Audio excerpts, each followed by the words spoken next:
है।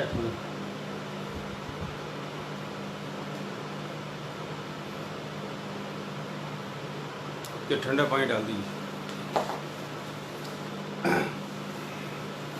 कमेंट्स खत्म हो जाता है।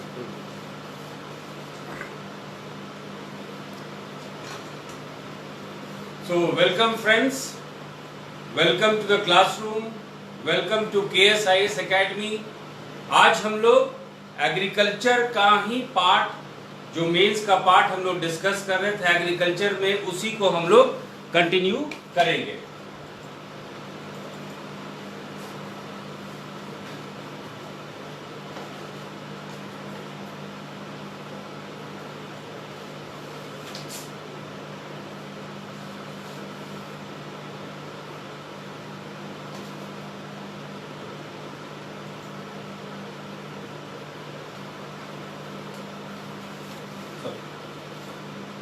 एग्रीकल्चर का जो मेंस का पार्ट था, हम लोग बीपीएससी मेंस के लिए जो एग्रीकल्चर सेक्शन डिस्कस कर रहे थे, उसी को हम लोग आगे बढ़ाएंगे।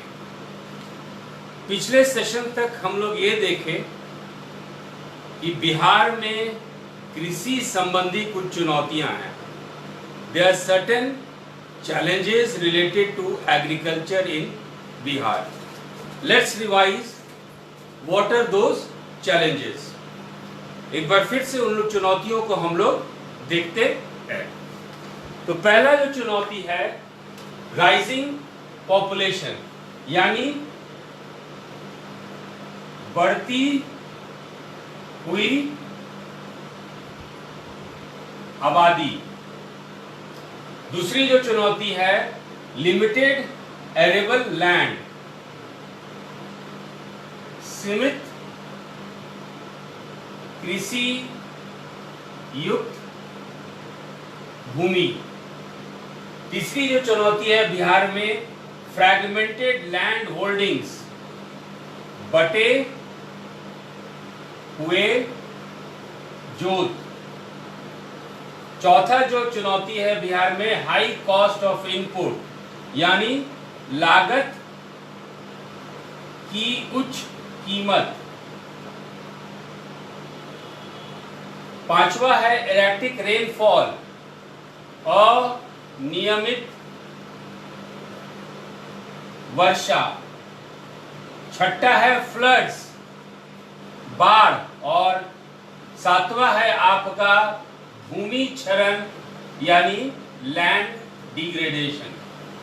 तो स्टूडेंट्स, आपके यहाँ बिहार सरकार में बिहार के लिए कुछ महत्वपूर्ण चुनौतियां हैं, और उस चुनौती को देखते हुए ही, उस चुनौती का समाधान करते हुए ही कृषि का विकास बिहार में संभव है।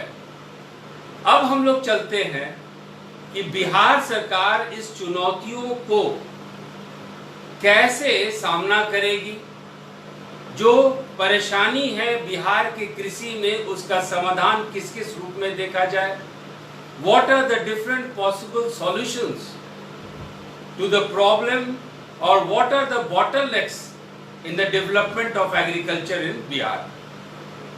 So we have enumerated, we have listed certain challenges, certain important bottlenecks, and it has to be overcome. Unless and until it is not overcome, we are not going to have a sustainable and profitable agriculture in India. तो इन चुनौतियों को, जो हम लोग पहले discuss कर चुके हैं, इन चुनौतियों को समाधान के लिए, इन चुनौती को समाधान के लिए बिहार में एग्रीकल्चर रोड मैप चालू किया गया। बिहार में एग्रीकल्चर रोड मैप, यानी कृषि रोड मैप की शुरुआत हुई। ये शुरुआत 2008 में पहला कृषि रोड मैप से बिहार में हुआ। So in order to meet the challenges of agriculture in Bihar and to put Bihar on a profitable and sustainable manner, or you can say to put agriculture in Bihar on a sustainable phase, Bihar में एक टिकाऊ कृषि के लिए बिहार में 2008 में कृषि road map चालू हुआ। So the first solution that came in Bihar was agricultural road map और कृषि रोड मैप। इसमें क्या क्या, इस रोड मैप में किस किस चीज पे ध्यान देना था?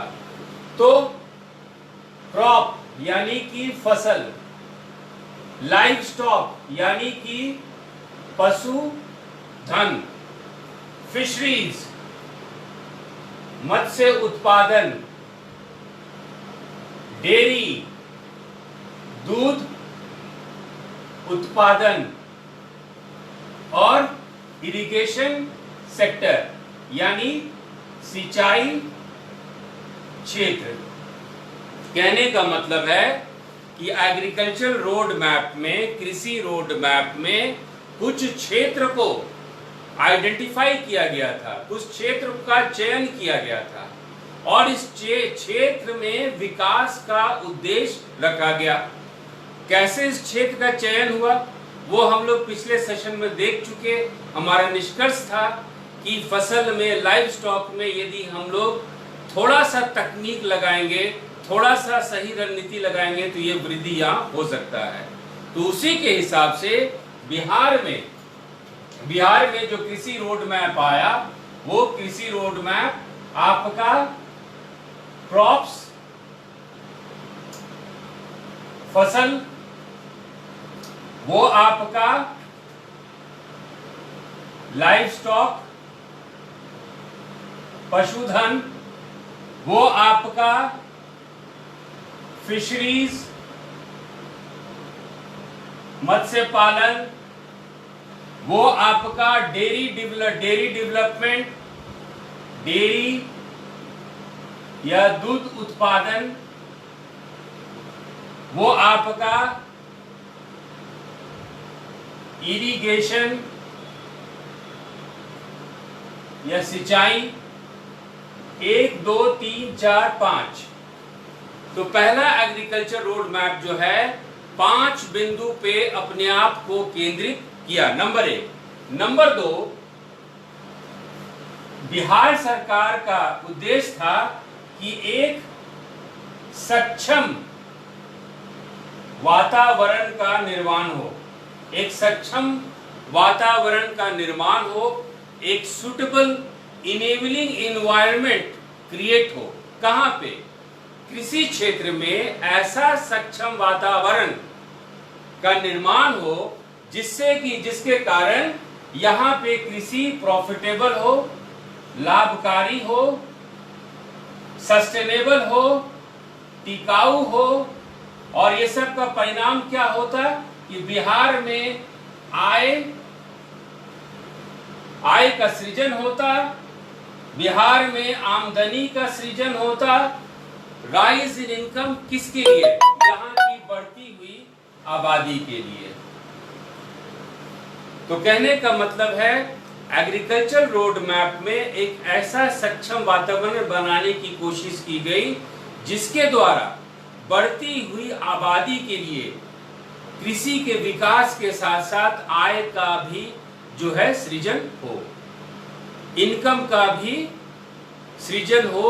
There should be a rise in the income for the growing population, and for all this the government concentrated on crops यानी कि फसल, livestock यानी कि पशुधन, डेयरी यानी कि दूध उत्पादन, फिशरीज यानी कि मत्स्य पालन और आपके सिंचाई क्षेत्र, इरिगेशन सेक्टर में भी। तो यहां तक समझ में आया students? Crops, fisheries and live stock. Yes, crops, fisheries and live stock. Yes Amarinder.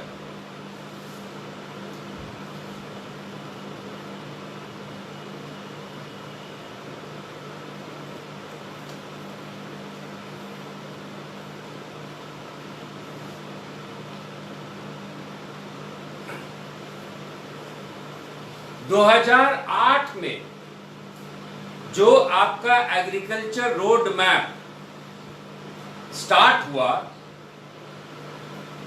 उसकी एक महत्वपूर्ण रणनीति ये थी कि भारत में जो इंद्रधनुष क्रांति की शुरुआत हुई है उसको बिहार के परियोजना के साथ समेकित करना।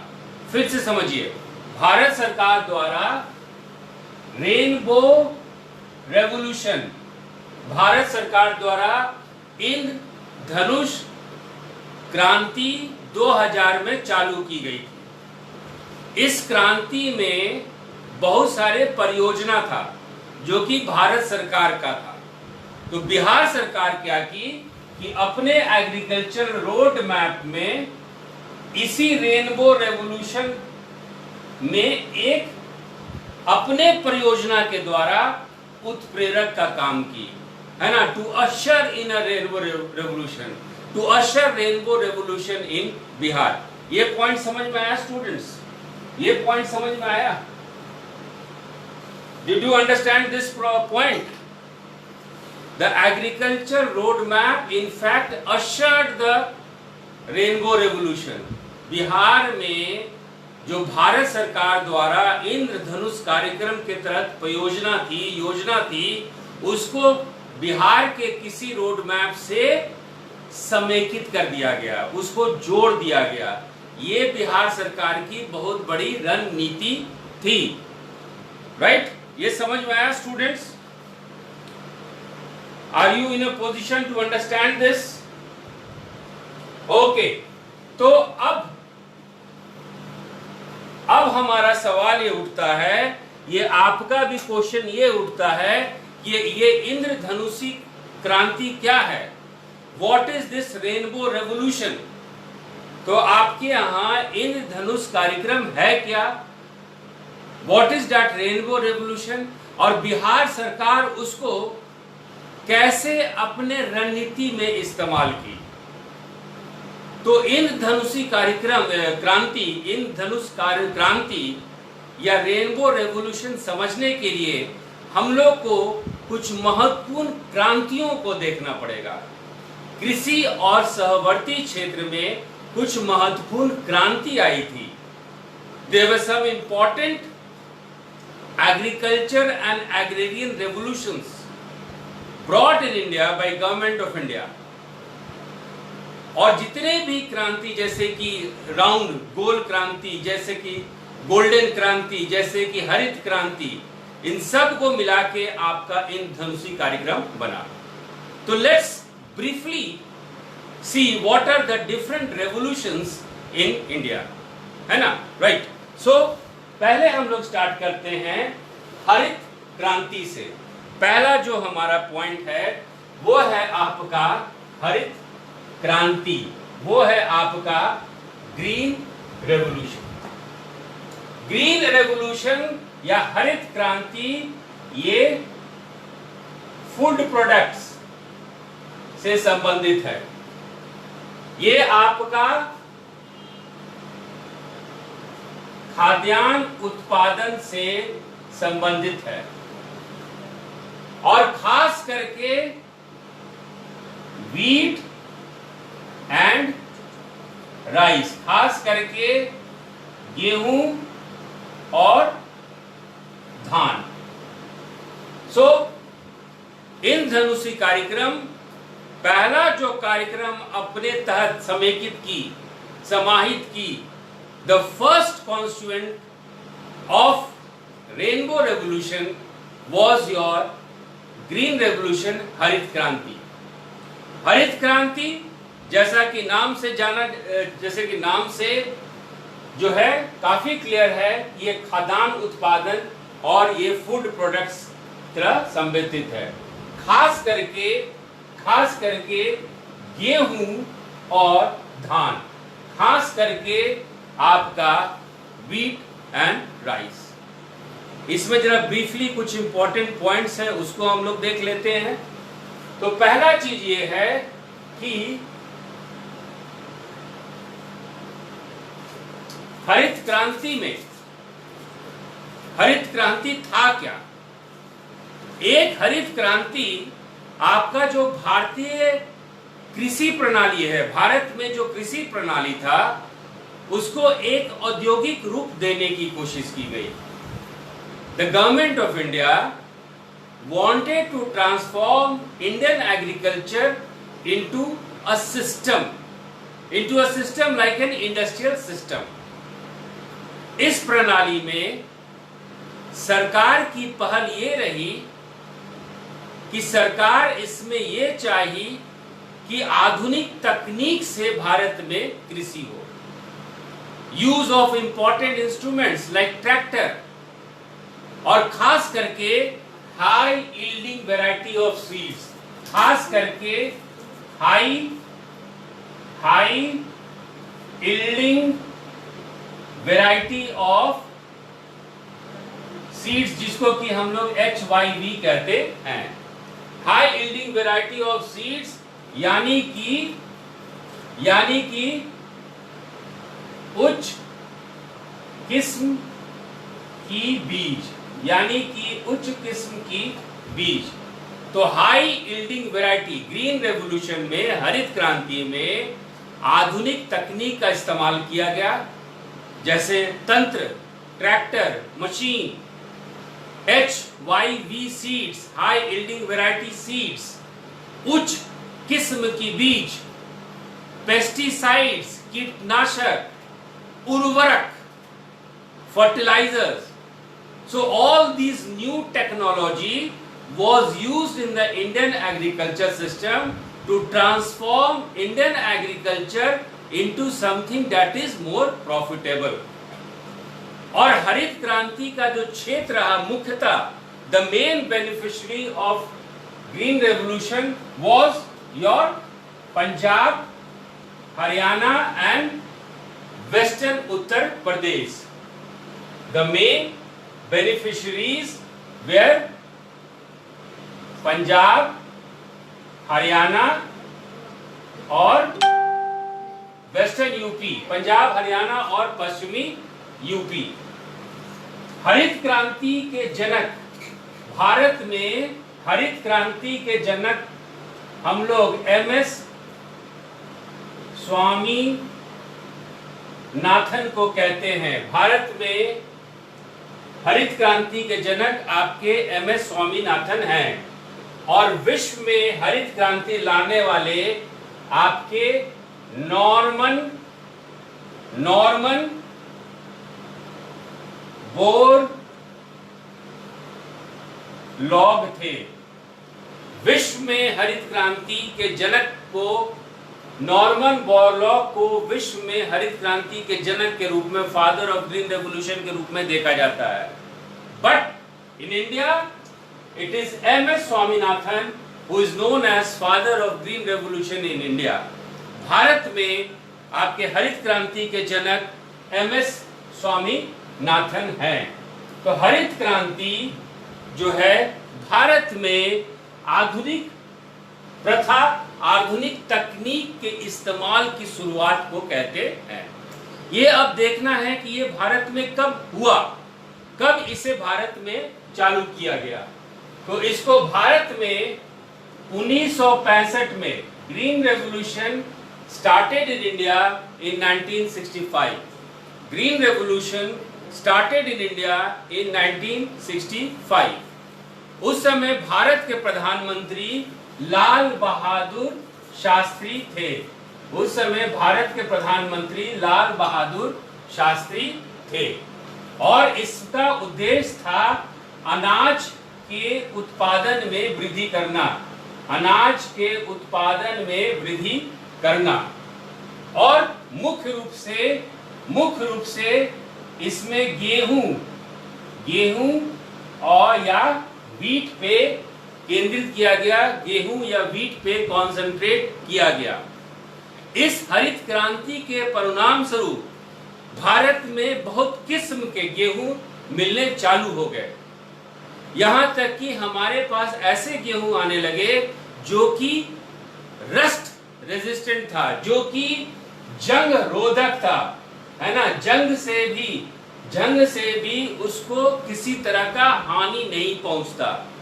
तो खास करके भारत में जो हरित क्रांति है, हम लोग उसका परिणाम में ये देखते हैं कि गेहूं, वीट और वीट के डिफरेंट वेराइटीज, खास करके रस्ट रेजिस्टेंट वैरायटी है ना, जंग अवरोधक गेहूं, इस तरह का किस्म जो है गेहूं में हम लोग को मिलने लगा।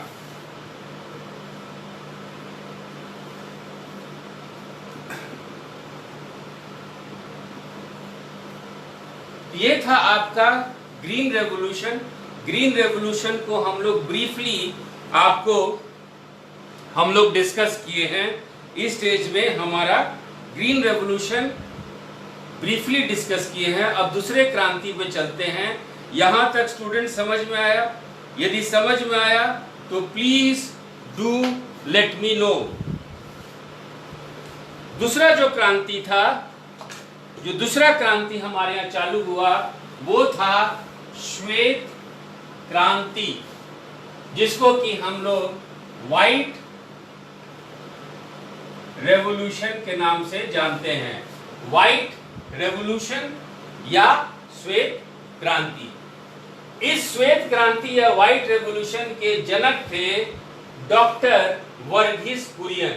ये हैं वर्गीस कुरियन, जिनको कि भारत में श्वेत क्रांति का जनक, श्वेत क्रांति का वास्तुकार, architect of operation flood, operation of white revolution के नाम से जाना जाता है।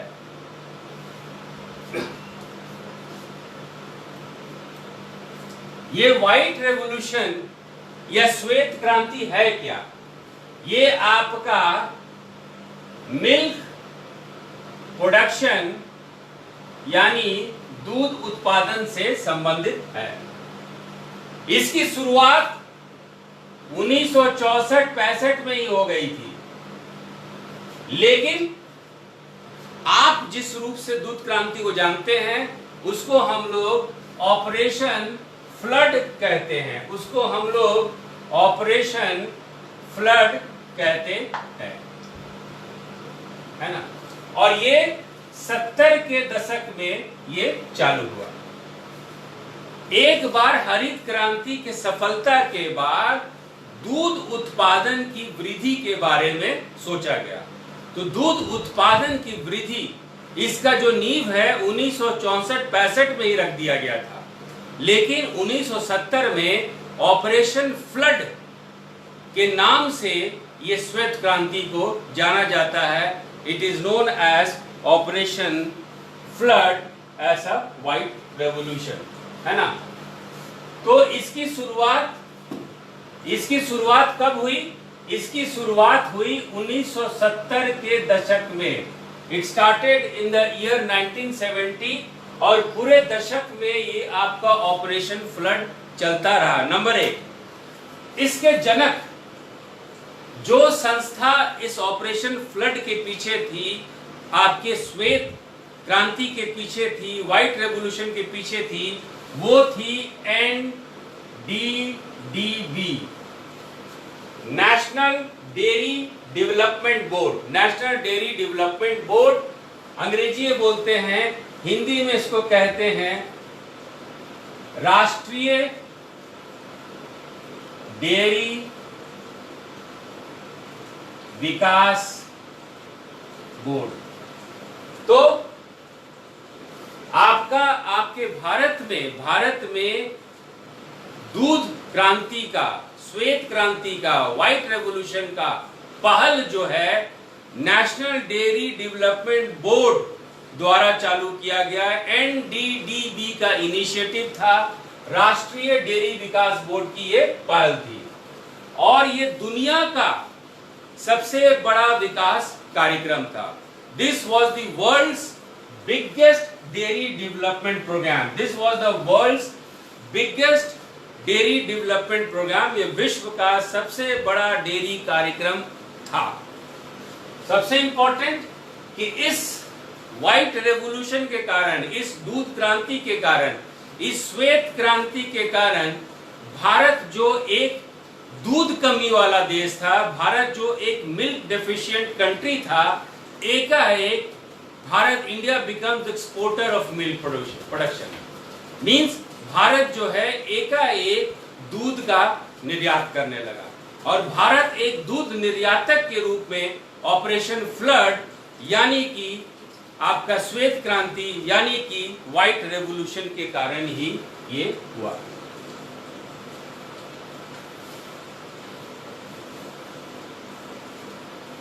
ये ऑपरेशन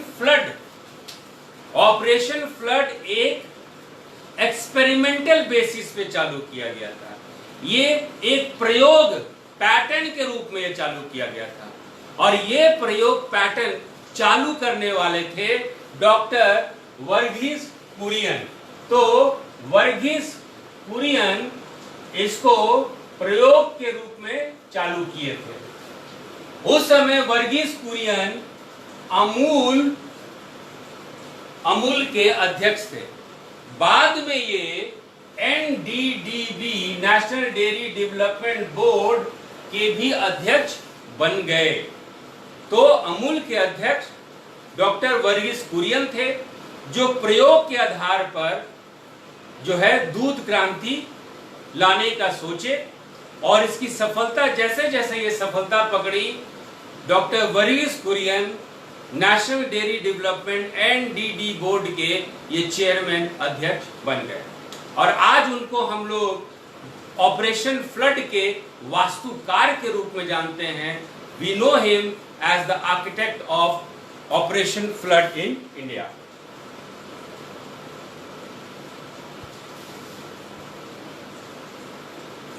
डॉक्टर वर्गीस कुरियन पूरे भारत में अपना ये नेटवर्क चालू कर दिए थे, जहां से किसानों से डायरेक्ट ये दूध ले और दूध का जो विभिन्न तरीके का उत्पादन है, मिल्क एंड मिल्क प्रोडक्ट्स को प्रोसेस करके पूरे इंडिया में ये जाल बिछा दिए थे।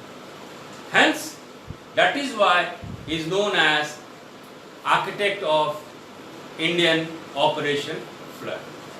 तो जो आपका दूसरा क्रांति था वो था आपका ऑपरेशन फ्लड। तो पहला था हरित क्रांति, दूसरा था आपका श्वेत क्रांति या ऑपरेशन फ्लड। यहां तक समझ में आया स्टूडेंट्स? यहां तक समझ में आया?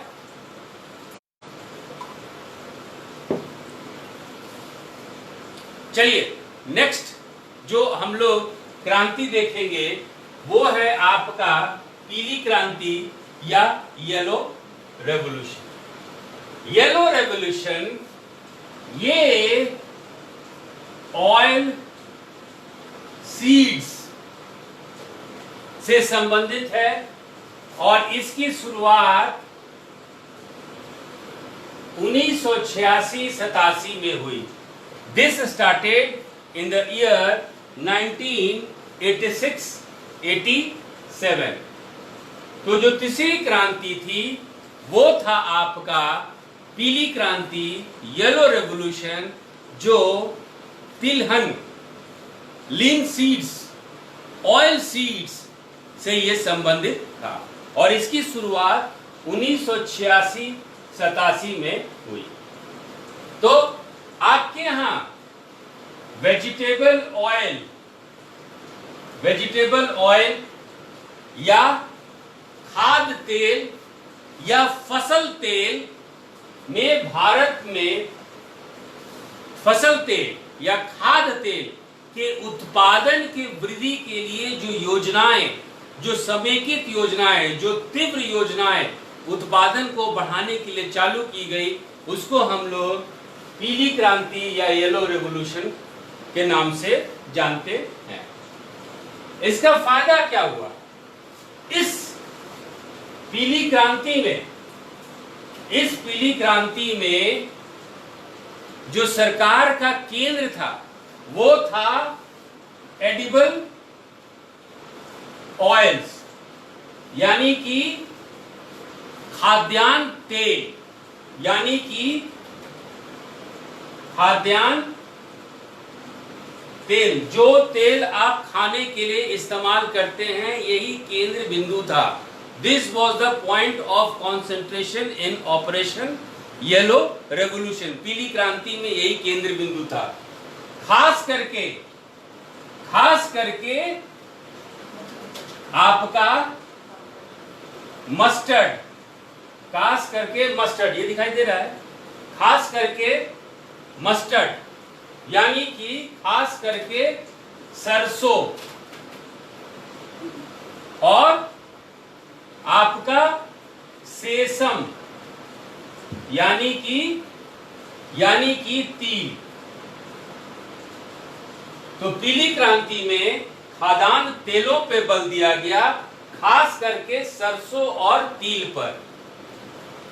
आप येलो रेवोल्यूशन में the concentration was on edible oils, particularly the mustard and particularly your sesame. So mustard and sesame had a prime importance in yellow revolution in पीली क्रांति। लेकिन आप देखिए इस फोटोग्राफ में, देखिए कि सरसों और तिल के अलावा भी बहुत सारा जो है प्रोडक्ट जो है, बहुत सारे प्रोडक्ट को भी दिखाया गया है। तो कहने का मतलब है कि इस पीली क्रांति में मस्टर्ड और सेसम, सरसों और तिल के अलावा भी और भी उत्पाद पे केंद्रित किया गया था। वो कौन कौन से उत्पाद थे, वो कौन कौन से प्रोडक्ट थे? तो पहला था आपका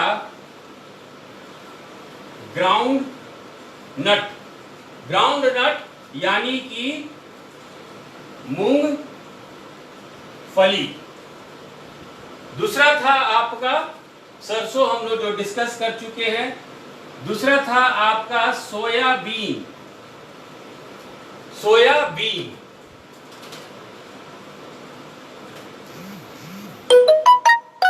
तीसरा था आपका कुसुम। चौथा था आपका सनफ्लावर, सूरजमुखी।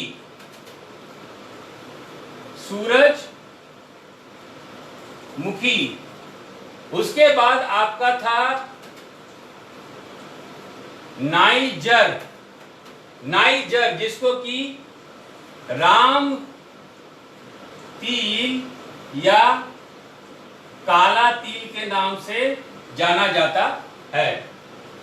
उसके बाद आपका था लिनसीड्स, जिसको कि आप अलसी के नाम से जानते हैं। और अंतिम में था आपका कैस्टर, जिसको कि आप अरंडी के तेल के नाम से जानते हैं। तो सेसम और मस्टर्ड और सेसम यानी कि सरसों और तिल के अलावा भी जो है मूंगफली या ग्राउंडनट, सोयाबीन, सनफ्लावर, सूरजमुखी, नीगर जिसको कि हम लोग राम तिल या काला तिल के नाम से जानते हैं, लिनसीड जिसको कि अलसी या कैस्टर अरंडी। तो ये सब तेल पे भी केंद्र किया गया। इस तेल के उत्पादन में भी वृद्धि की गई। और भारत में पीली क्रांति के जनक हैं सैम पिट्रोडा। ये सैम पिट्रोडा जो हैं, ये स्वर्गीय राजीव गांधी के काफी नजदीक थे। He was a close associate of our ex prime minister, our late prime minister Shri Rajiv Gandhi. तो Sam Pitroda was a close associate of Shri Rajiv Gandhi and he is known as the father of yellow revolution in India. पीली क्रांति के जनक के रूप में हम लोग Sam Pitroda को जानते हैं। अगला जो है वो है नीली क्रांति यानी कि ब्लू रेवोल्यूशन। नीली क्रांति यानी कि ब्लू रेवोल्यूशन। इस नीली क्रांति के जनक हैं डॉक्टर अरुण कृष्णन। इस नीली क्रांति के जनक हैं डॉक्टर अरुण कृष्णन। और जैसा कि नाम है नीली क्रांति, ब्लू रेवोल्यूशन, इसका मतलब ये है कि ये मत्स्य पालन, मछली से संबंधित होगा। सो नील क्रांति या blue revolution is associated with मछली is associated with fish. तो increase in the production of fish, मछली उत्पादन में वृद्धि, यही नीली क्रांति का उद्देश्य था, ब्लू रेवोल्यूशन का उद्देश्य था। तो मत्स्य उत्पादन में वृद्धि के लिए चलाई गई ये योजना को हम लोग नीली क्रांति या ब्लू रेवोल्यूशन के नाम से जानते हैं। इस क्रांति का परिणाम ये रहा कि भारत विश्व का दूसरा सबसे बड़ा मछली उत्पादन देश बन गया। As a result of this blue revolution, India became the second largest producer of fish production.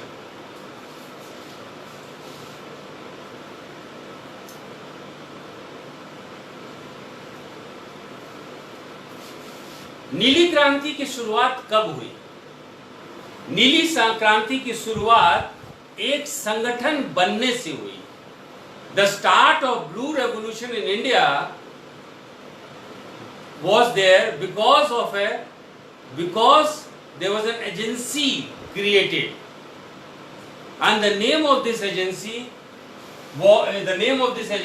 is FFDA, Fish Farmers Development Agency.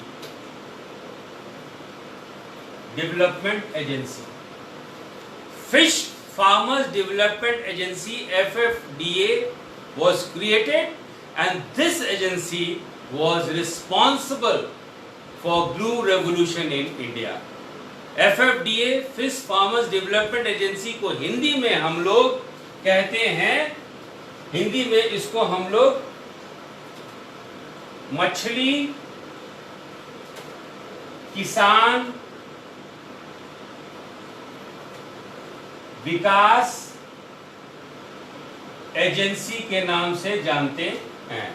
मछली किसान विकास एजेंसी के नाम से जानते हैं। सबसे महत्वपूर्ण चीज आपको इसमें यह ध्यान रखना है कि नीली क्रांति की शुरुआत भारत में 1985 से लेके 1990 के बीच में हुई, और इस समय भारत में आपका 7वां पंचवर्षीय योजना चल रहा था। FFDA coincided with the 7th 5-year plan. तो भारत में नीली क्रांति की अवधि 1985 से लेकर 1990 तक रही, जब भारत में आपका 7वां पंचवर्षीय योजना जो है अपने क्रियान्वयन में था। When the 7th 5-year plan was operational, Operation Blue Revolution was also taking place simultaneously. ये समझ में आया स्टूडेंट्स? ये समझ में आया ना?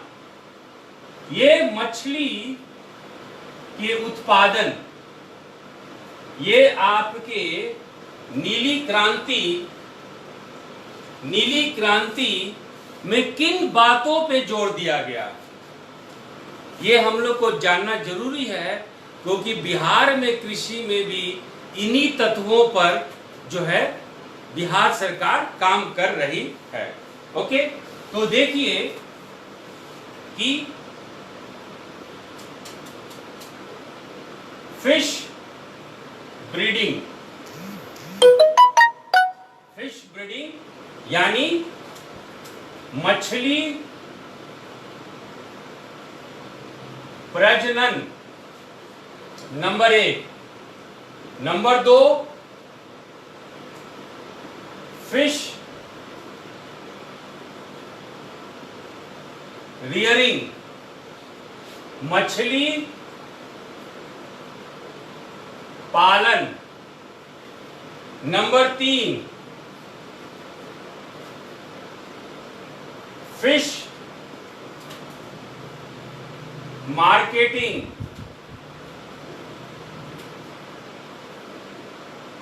मछली विपणन, और नंबर 4 फिश एक्सपोर्ट, मछली निर्यात, मछली निर्यात। तो नीली क्रांति में 4 रणनीति अपनाई गई। There were 4 important strategies in the Blue Revolution.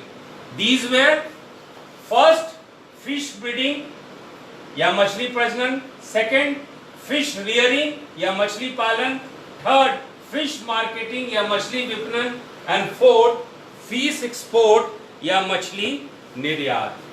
तो ये है स्टूडेंट नीली क्रांति या ब्लू रेवोल्यूशन से रिलेटेड फैक्ट्स।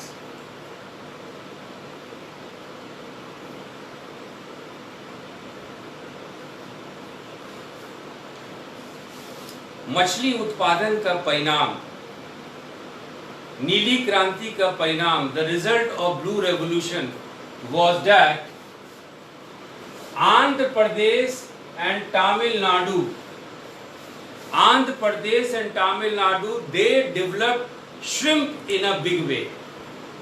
झींगा मछली का उत्पादन में बहुत ज्यादा वृद्धि हुई आंध्र प्रदेश और तमिलनाडु में। आंध्र प्रदेश और तमिलनाडु में झींगा मछली के उत्पादन में बहुत ज्यादा वृद्धि हुई, ये पहला परिणाम था। और दूसरा परिणाम ये था कि आंध्र प्रदेश के नेल्लोर डिस्ट्रिक्ट, आंध्र प्रदेश का नेल्लोर जिला, आंध्र प्रदेश का नेल्लोर डिस्ट्रिक्ट भारत का झींगा राजधानी हो गया। आंध्र प्रदेश का नेल्लोर डिस्ट्रिक्ट भारत का झींगा राजधानी हो गया। The Nellore district of Andhra Pradesh has become the shrimp capital of India. Nellore district of Andhra Pradesh has become the shrimp capital of India. तो यहां तक समझ में आया स्टूडेंट्स? यहां तक समझ में आया students? If it is okay, then we'll take a short break for 5 minutes and we'll meet in another 5 minutes. So here it's for you.